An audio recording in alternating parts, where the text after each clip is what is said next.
area to check or retail today. What seems like a rare move in Washington, the Senate passes the Violence Against Women Act with bipartisan support. It's a renewal of an expired law aimed at helping domestic violence survivors. News 12's Naeem Douglas tells us how. Act 47, as amended, is passed. And with that, Congress is one step closer to passing the Violence Against Women Act. It's aimed at tightening laws around domestic violence, extending it to cover women it never did before. For instance, lesbian, gay, bisexual, transgender community members weren't included in this. Native American women were getting some of the same provisions, and immigrant women. So these are populations that we really work with and we know need these services. The director of the Center for Anti-Violence, a nonprofit offering help to those affected by violence, is keeping a close eye on what's going on in Washington as well as the state level. Here in New York, legislators are beefing up laws by clearly defining what rape is. All about our right to our bodies and not have them invaded and attacked in any way. Joy Borminski is an instructor at the center and teaches women how to defend themselves. And I do a primal strike. She also dealt with domestic violence as a teenager. The director says the younger generation is a growing target for awareness. We see it in high school, and we're now working a lot around prevention of preteen girls because we think at that early age it's so important to be learning sort of the continuum of healthy and unhealthy behaviors, whether it's bullying to relationship violence and pressures. And the Violence Against Women Act passed in the Senate, and now it's off to the House of Representatives, where it passed, it could be signed into law by the President.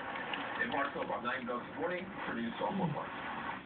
District Attorney Charles Hines hosted a conference today on teen dating violence. Students in 6th to 8th grade spent the day examining what's healthy and what's not when it comes to relationships. District Attorney says he wants young people to know there are resources available if they're in trouble. If there's one goal of this conference is to teach these kids that there are many, many avenues of contact and help available to them. The conference featured speakers from the Children's Aid Society and the city's Healthy Relationship Training Academy of the Mayor's Office to combat domestic violence. Investigators are working to identify the charred human remains found inside a burned-out cabin. The result could mean an end to the manhunt for the ex-cop who's been on a murder rampage in California. Sheriff's spokeswoman says the California driver's license naming Christopher Dorner was found, with the remains in the cabin. Authorities believe the former Los Angeles police officer barricaded himself inside and engaged in a shootout with officers yesterday. Before the fire started, police say Dorner killed 4 people, including a deputy, during yesterday's gunfight. Funeral was held today for another one of the victims, Officer Michael Crane. He was shot to death on Thursday as he sat in a cop car at a spotlight. Authorities believe the shootings are in retaliation for Dorner getting fired from the LAPD 5 years ago. In Washington, the House overwhelmingly approves a bill to allow houses of worship damaged by Superstorm Sandy to receive federal disaster aid from FEMA. The measure would add houses of worship to the government's list of private nonprofit organizations eligible for the aid, like Coney Island Tabernacle Church. Critics said the measure violates the constitutional separation of church and state. Bill supporters say many houses of worship damaged in the storm continue to serve their stricken communities with help such as shelter and food. The bill now goes to the Senate. A Coney Island restaurant is getting a little extra help in the road to recovery from Superstorm Sandy. National Grid presented Gargiulo's restaurant with a $100,000 grant to help offset the cost of repairs. Gargiulo's was able to reopen just over a month after Sandy pounded the area. The owner says rebuilding costs around $4.3 million. National Grid tells us it wanted to help the eatery because it's been around for more than 100 years and is an anchor business in the Coney Island community. I'm Ken McCabe, still ahead. Game night in downtown Brooklyn. Plus. I'm Nick Madanis at Barclays Center. The Nets go into the All-Star break with at least 30 wins. That hasn't happened in 4 years. More on that story coming up in sports, but first, back inside the Stacey and Good. Hey, Nick, how you doing? All right, so we got some light snow showers, even some raindrops expected for the overnight. 33s will bottom out, and we'll have some clearing in time to celebrate Valentine's Day. We top out at 45 degrees, but we'll take you through your Valentine's Day and let you know what you should expect. Mixture sun and clouds, more in 2. News 12 Brooklyn is brought to you in part by New Lots Furniture, 460 New Lots Avenue, 718-257-6644. Bad credit, no problem. Hurry in today to Sotheby's President's Holiday Sale. For the first time ever, get a free box spring with every mattress in the store. That's right. Buy any mattress and get the new eco-friendly Typhoon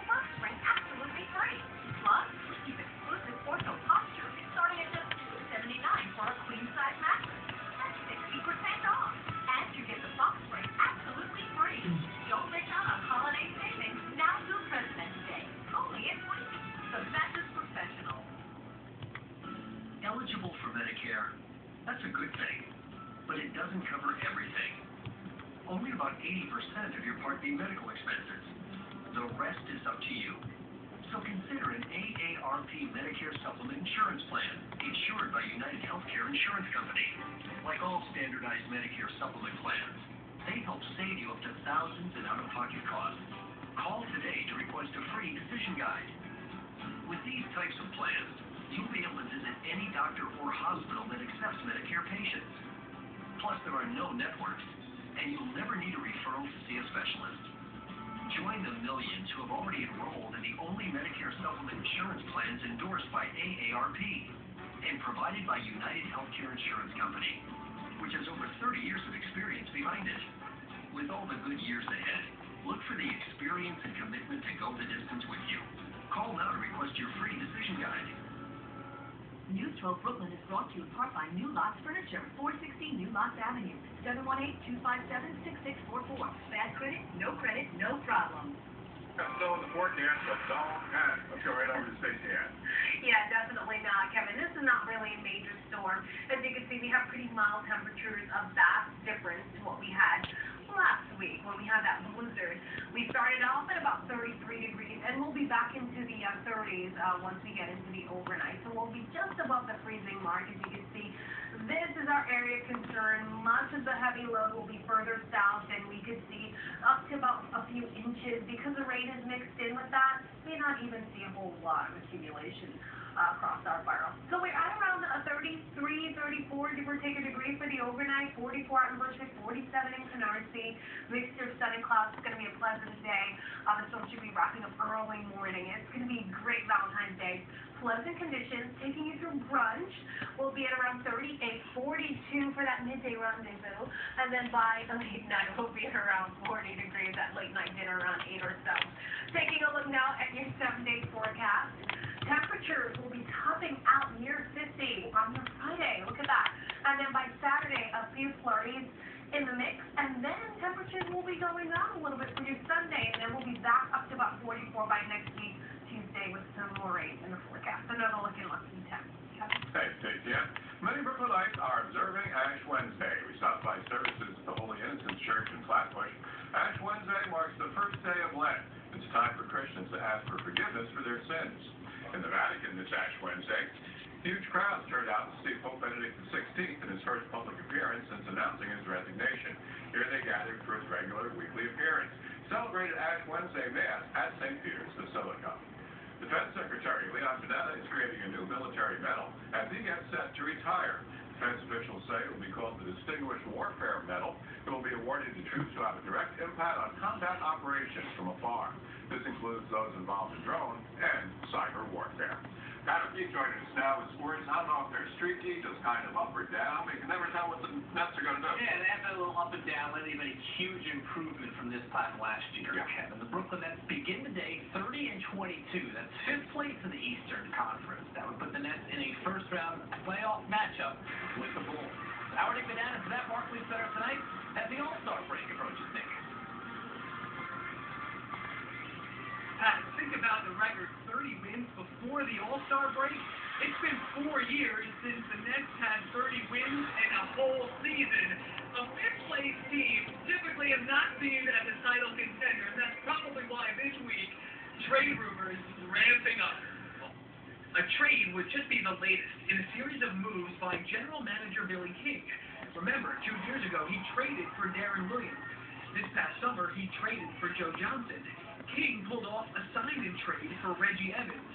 He now leads Brooklyn in rebounding. Even with that, and an all-star center, the Nets could use more scoring. They're 21st out of 30 teams in points per game. The Daily News reports King has an eye on Utah's Paul Millsap. He's a 28-year-old forward, averaging about 15 points and 7 rebounds. Also rumors of a deal for Atlanta's Josh Smith and Ben Gordon of the Bobcats. And while those talks might eventually fade away, the pressure isn't going anywhere.